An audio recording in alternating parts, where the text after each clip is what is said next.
Okay, everybody. Moving forward, we're going to be talking about the major principles of the Constitution and some of the articles that are laid out within the Constitution. Okay, so these are the five major principles of the Constitution. The first being popular sovereignty, which means that the people have the power by voting for their leaders. This is called popular vote. Next up is separation of powers. The government will be divided into three separate branches: the executive, the judicial, as well as the legislative. Okay, next up, judicial review. Even though this Constitution is making the national government stronger, citizens will still have their liberty protected through a court system and the ability to review laws as well as their rights. Next major principle is called federalism. And this means that the national government is going to share power with the state governments. Okay, so it's not completely stripping the state government's power away. It's a shared power. Lastly, checks and balances, which are safeguards that exist to prevent one branch from having all of the power. And we'll get into federalism and checks and balances next class period. Okay, so key ideas of the Constitution here. We have the legislative branch, executive branch, as well as judicial branch. So federalism is the state government and the national government both having power. And in the Constitution, there's what's called the Supremacy Clause, which establishes the Constitution, not the states, as the supreme law of the land, meaning that what says in the Constitution goes. Okay, a state law cannot contradict or go over a national law. The national laws have powers. All right, so separation of powers. We have these three branches here. Okay, legislative, which consists of Senate and House of Representatives.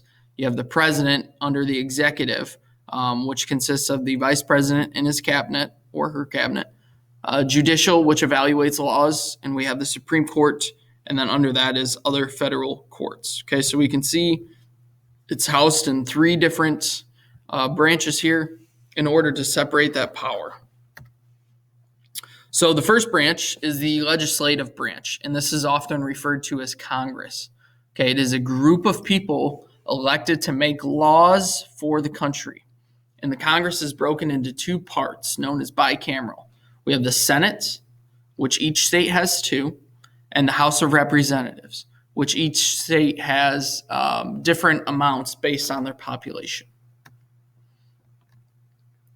Only Congress can make laws, declare war, and create taxes. That is their job. There's an elastic clause which gives Congress implied powers to make all laws that are necessary and proper. Okay, so Article 2 is the executive branch. This is the president and the vice president as well as their cabinet.